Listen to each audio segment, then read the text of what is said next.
The Nintendo Switch 2 is one of the most controversial consoles that Nintendo has ever released, and even though the Switch 2 has a lot of good things going for it, it also has quite a few issues that need to be addressed, from awful support for brand new features, to game cards that don't even have the game on them. So, in this video, I have 10 reasons why I hate the Nintendo Switch 2. Let's get started. Number 1. The battery life. By far one of the most annoying things about the Switch 2 is its rather short battery life. Compared to the Nintendo Switch and Nintendo Switch OLED models, which managed to get 4.5 to 9 hours of battery life, the Switch 2 only gets 2 to 6.5 hours. Now, obviously the Switch and the Switch 2 are two very different consoles, but that's a huge decrease in battery life. Because when the average time that your system lasts before needing a charge drops from 7 hours to 4.5 hours, it's definitely noticeable. But the battery life is far from the only issue with the Switch 2, because Nintendo also failed to implement HDR into the Switch 2 correctly. Now, if you're one of the people who's wondering what exactly HDR is, I'll explain it to you in a simple way. It's basically a technology that manipulates how colors are displayed on a screen, more specifically how light is displayed, and it makes the picture look more realistic. Now, if you own both a Switch and a Switch 2 and don't really see any difference in how the picture is displayed, that's because there really isn't one. Because while the Switch 2 has the HDR technology built in, it doesn't even work with the screen brightness that the Switch 2 has. The Switch 2 only comes in at a max brightness of 450 nits. Meanwhile, HDR only works decent at 600 nits of brightness and works great at 1000 nits of brightness. Basically, the Switch 2 screen is not nearly bright enough to show any positive effects of HDR. In fact, if you own one, you're better off turning off the HDR because it can make the colors look washed out. The lack of an effective HDR setup wouldn't be that much of an issue if Nintendo hadn't advertised this as one of the primary features.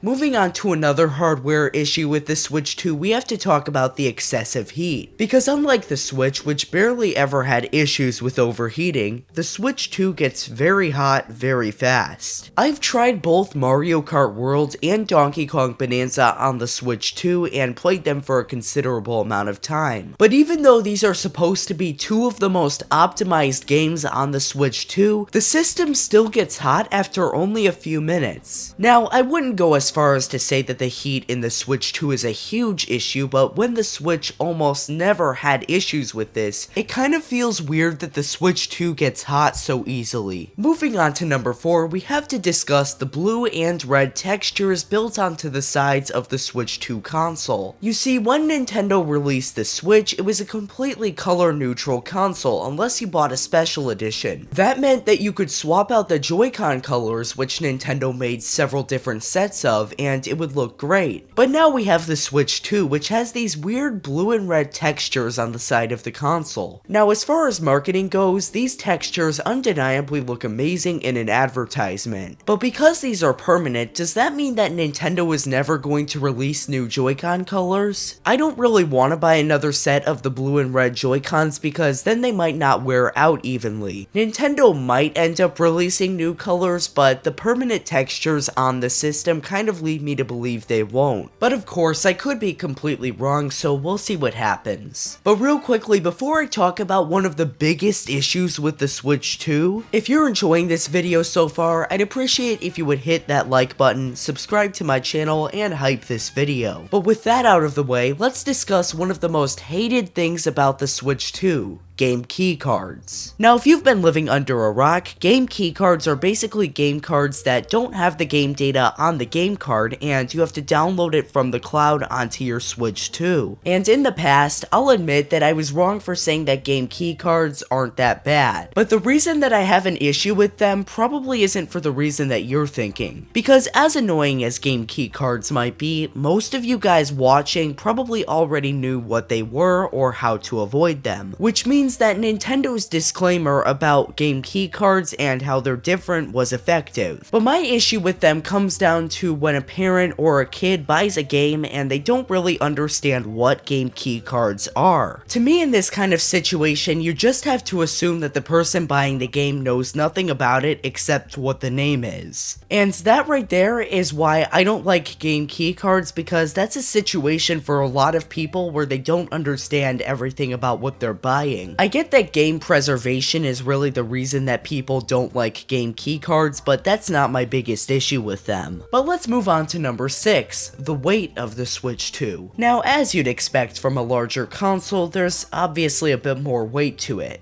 Now, I don't really think the greater weight of the Switch 2 over the Switch is that big of a deal on its own. The issue that I have is that the size and the weight are both bigger. And while I do appreciate the extra screen size and probably what is a bit more power under the hood because of the extra space, it is still kind of disappointing to give up the smaller size.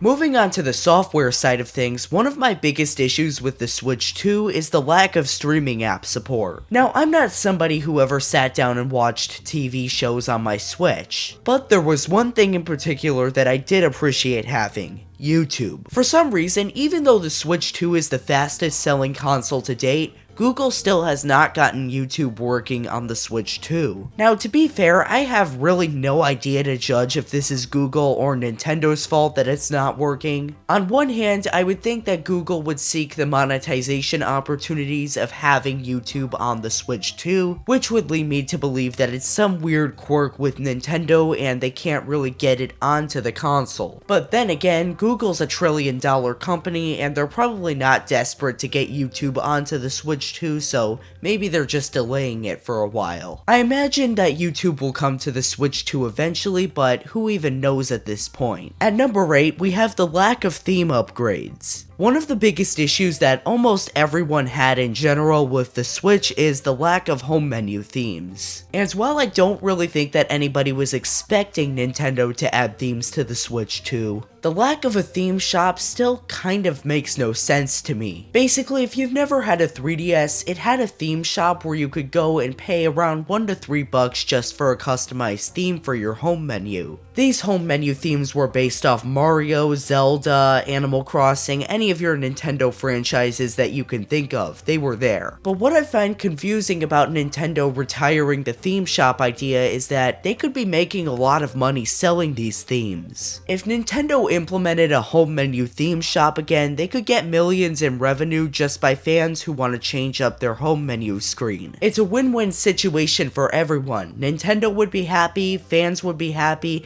and even YouTubers would be happy because they have a 30-second short idea. But as of right now, there are zero signs of a theme shop coming to the Switch 2, and I don't think there are going to be any in the near future. Number 9, Switch 2 Edition inconsistencies. With the Switch 2, Nintendo rolled out several paid DLC packs for their existing Nintendo Switch games. And while some of these DLC packs are genuinely useful, a lot of them just feel pointless. For example, The Legend of Zelda Breath of the Wild and The Legend of Zelda Tears of the Kingdom both have significant graphics and frame rate upgrades available. The issue is that you have to pay $10 for each game's upgrade. Now, if there was some other content that was available to make this feel worth it, I would be fine with it. But all you get is a graphics upgrade and a phone app? That's right, Nintendo included a phone app under a $10 price tag. This app is of course called Zelda Notes, and there are some helpful features there, but I don't think it's worth paying $10 for. Honestly, I really think that both of these Switch 2 editions should just be free to any of the players who own these games, but Nintendo will do what they will, I guess. Finally, at number 10, I have the high price of the Switch 2. Now, don't get me wrong, I don't think the $450 price tag of the Switch 2 is that bad, but I personally thought this console was going to be $400, so it was disappointing to see the price a bit higher. But if you top that off with the $60 game price standard being raised to $70,